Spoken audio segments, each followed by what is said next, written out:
Pessoal, nós temos em nossas obras estruturas, né, além de vigas, pilares, lajes, estruturas submetidas a diversos tipos de flexão. Nos pilares, em particular, a gente tem um nome dado aos pilares e cada pilar, dependendo da sua posição, ele recebe não só o nome, mas uma característica de esforço por ele sofrida, digamos assim. Vejamos que pilares que estão submetidos à compressão centrada, por exemplo, são também chamadas de compressão simples ou compressão uniforme, são aqueles no qual a força ND, a força de solicitante de projeto, ela está aplicada no centro geométrico. Então veja bem, aqui a força está aplicada bem no centroide da figura. Isso não gera nenhuma excentricidade. Se não gera nenhuma excentricidade, não gera nenhum momento. Portanto, nós temos o quê? Compressão centrada, compressão uniforme, compressão simples. Seria somente a primeira parcela daquele nosso termo que eu acho que eu já mostrei, inclusive, para vocês aqui. Este primeiro termo. Então, seria exatamente isso, uma compressão uniforme. Beleza. Esses pilares são chamados de pilares intermediários. Por quê? Porque as vigas, e obviamente, no caso mais perfeito, as vigas chegariam com o mesmo valor, sem gerar nenhuma excentricidade resultante, o apoio de todas as vigas gera uma carga centrada no centro geométrico da figura. Óbvio que na prática e no dimensionamento, muitos métodos fazem com que a gente considere sempre uma excentricidade mínima, porque a gente sabe que na prática até a excentricidade construtiva existe. Mas no pilar que nós chamamos de pilar intermediário, que é aquele pilar que fica ali no encontro de 4 vigas, ele não tem uma preponderância, um momento resultante preponderante. A gente fala que a carga dele é uma carga centrada. Veja na situação de projeto aqui. Seria um pilar onde as 4 vigas chegam. O ideal aqui, se a gente tivesse esse pilar só aqui no meio mesmo, né, para falar que ele estava com compressão centrada, a gente só pela dimensão do pilar aqui, a gente já vê que ele teria, esse pilar aqui do desenho em planta, teria uma excentricidade, mas via de regra, essa excentricidade que é considerada em projeto, para alguns métodos simplificados, ela é desprezada. E aí o pilar intermediário ele pode ser tido aí como um pilar sob o efeito de compressão centrada, principalmente naqueles momentos que há uma simetria entre os vãos e aí, consequentemente, os esforços que as vigas trazem para o pilar são esforços desequilibrados, gerando compressão centrada. Mas este é o nosso pilar de centro, pilar intermediário. Temos o pilar de extremidade. Todas as nossas obras vão ter todos os 3 tipos de pilares que a gente vai falar aqui, viu? Mas este pilar de extremidade, ele tem uma direção onde nós temos o apoio de viga. Então seria um caso de flexão aqui composta, porque nós não temos mais, se tem excentricidade, além da força normal, surgiu agora também um momento, e este momento ele se dá aqui, neste caso, o quê?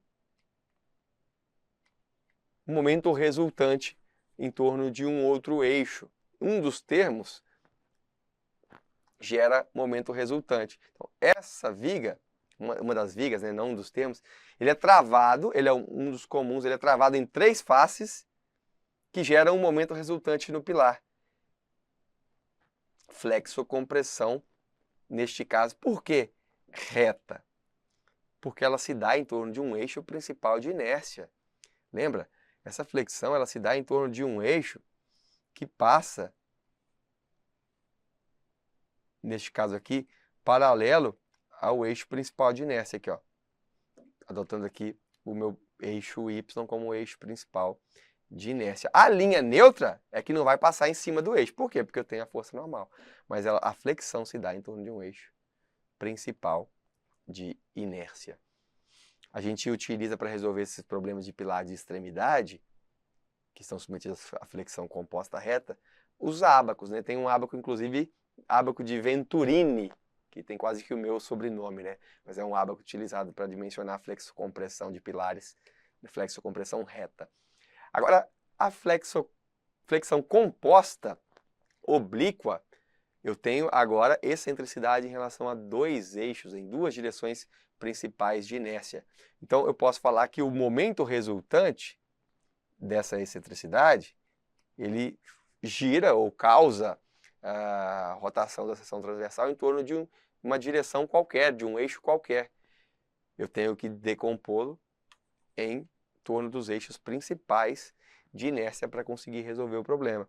Esses casos de pilares de canto, eles estão submetidos ao pior caso de flexão, que é a flexão oblíqua, a flexão em torno de dois eixos simultâneos. Só para deixar claro, esta posição aqui, ó, nós estamos vendo a excentricidade aqui, excentricidade dupla inclusive, e aqui nós vimos a excentricidade única em relação a um eixo só, não traduzem este desenho, tá? Isso daqui é só uma representação e esse aqui é outra representação. A gente não está trazendo para cá um esquema do que seria o desenho. Não, não é isso. Só estou representando aqui na seção transversal, aqui como que o pilar ele está na obra, aqui em planta e uma outra, esse aqui em planta e uma outra representação aqui tridimensional com lajes e vigas. Esse pilar de canto então tem flexocompressão oblíqua ou flexão oblíqua. E também é utilizado para resolver os problemas ábacos, nesse caso o ábaco de Montoya, que é um dos ábacos mais utilizados. Tem outros, mas esse é um dos mais utilizados. Vamos ver isso numa questão. Para efeito de projeto, os pilares podem ser classificados em pilares internos, intermediários, pilares de extremidade, ou de laterais, né? E pilares de canto. Cada um desses tipos básicos corresponde a uma situação de projeto diferente.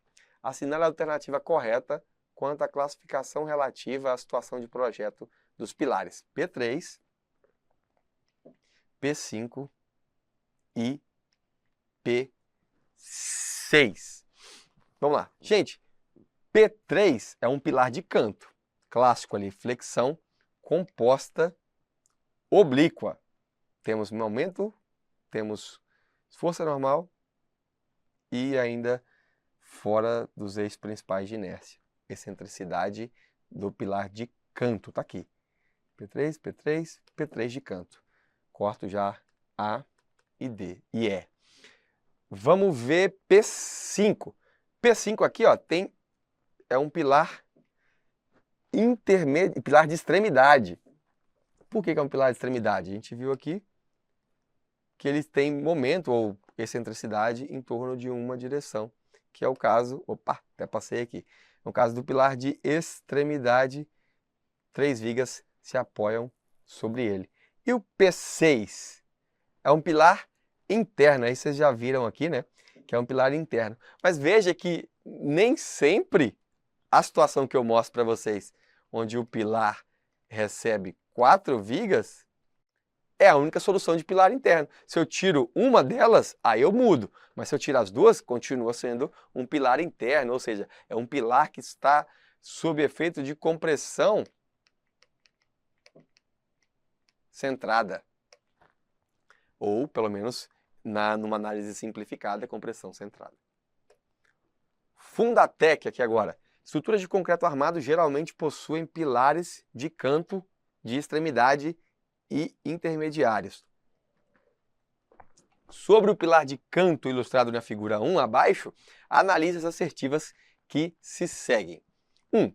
Conforme a BNT 6118, não é permitido o uso de pilares com dimensões do pilar P1 em hipótese alguma, porque o pilar aqui tem 15 por 40.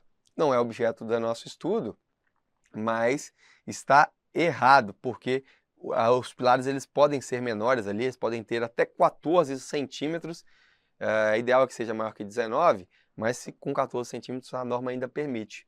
Então, com 15 centímetros aqui, está dentro do que a norma permite, a única coisa que vai fazer é que vai ter que ter uma majoração dos esforços na hora do dimensionamento. A norma penaliza um pouco, mas não inviabiliza.